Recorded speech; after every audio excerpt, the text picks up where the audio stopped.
Hey guys, how's it going? Today I want to speak about the subject of, is the notion of the self an illusion? What does that mean? Well, think about it. We all have an identity.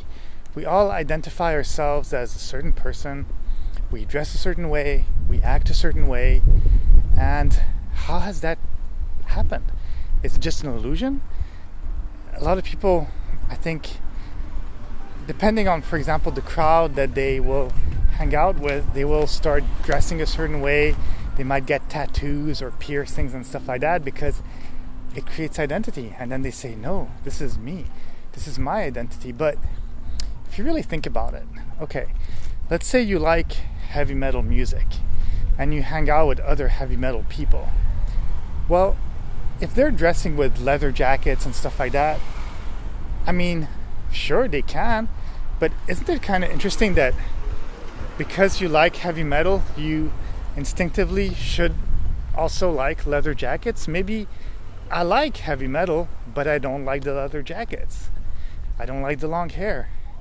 And that's where things like these pop up, like these questions where basically you say like, well, is the identity an illusion? Because depending on how or where we're born, and even the exterior of ourselves, if we're born in Asia and if we're born in Europe and Africa and America and all that stuff, you tend to, wherever you were born, especially for me, like just because I'm an immigrant, so I immigrated to America and I grew up speaking French.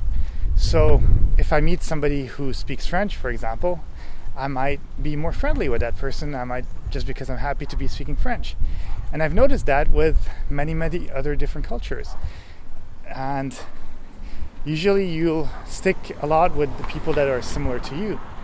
And I think it has to do with the comfortableness, the fact that you feel comfortable with that, because you know that these people, you know that that person, you know that if you speak to them, well, they're going to probably have similar values to you, or they might have similar experiences to you. So by having that, well, you're friendly because you're like, well, that person is like me. Or especially if you're in America, you're like seeing somebody from Europe, you think, wow, okay, well, he's experienced the same thing or she's experienced the same thing.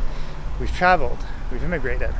And I think that's where we have that illusion of identity. But why is the fact of wherever we grew up as children make us more identifiable to that place than any other place?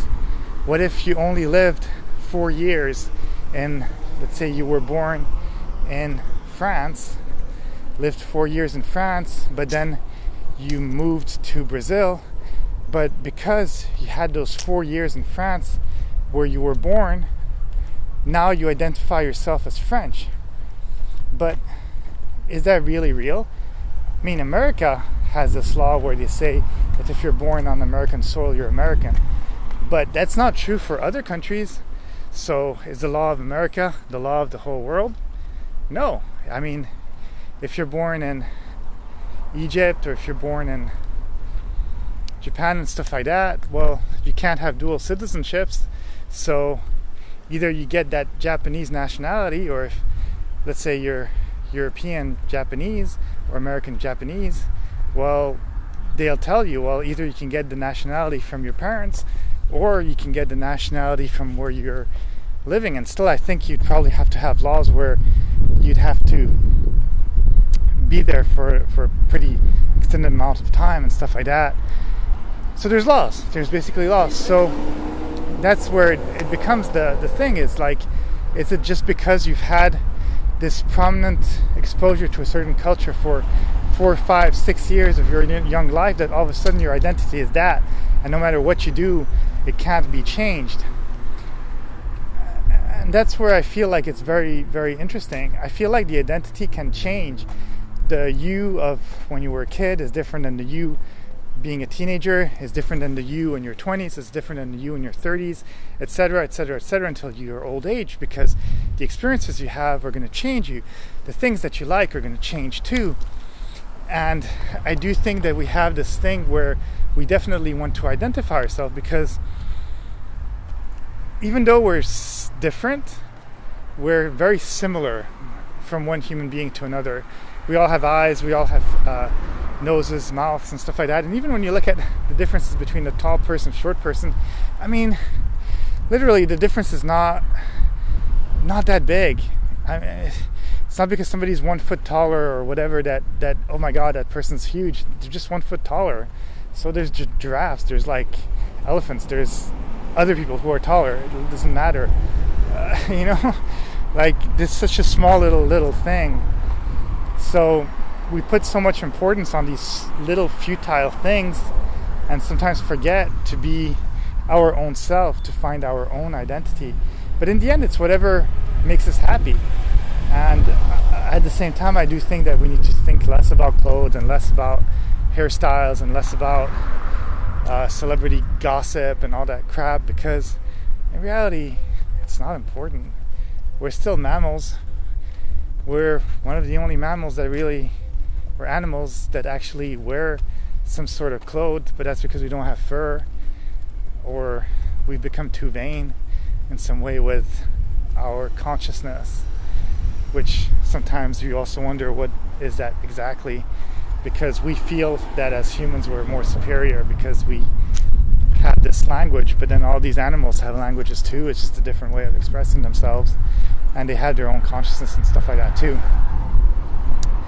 So yeah, I do think it's definitely we do live in this illusion that being a male, being a female, being whatever you want to be, you know, young, old, but hey, you know, some old people might like all the things that young people like to do, and at the same time, young people might like all the things that old people like to do. It doesn't mean that because you're young you have to be out of control and wanting to drink like crazy and do all these drugs and stuff like that.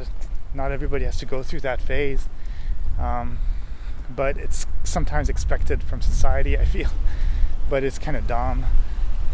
And at the same time, we expect old people to just be old and not wanting to learn new things and not wanting to do this and that. But hey, you know, everybody's different. Everybody's alive and everybody's allowed to do what they want to do. If you like to dress, you like to dress. If you don't like to dress, you don't like to dress. But don't put on a fake face.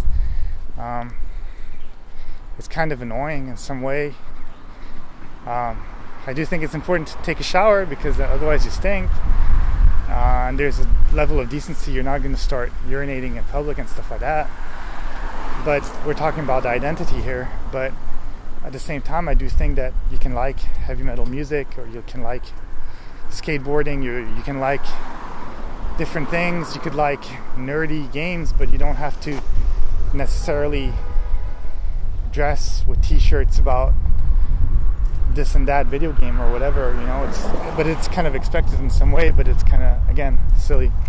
So anyways, that's all I had to say on the subject. Have a great day, and I will talk to you soon. Bye.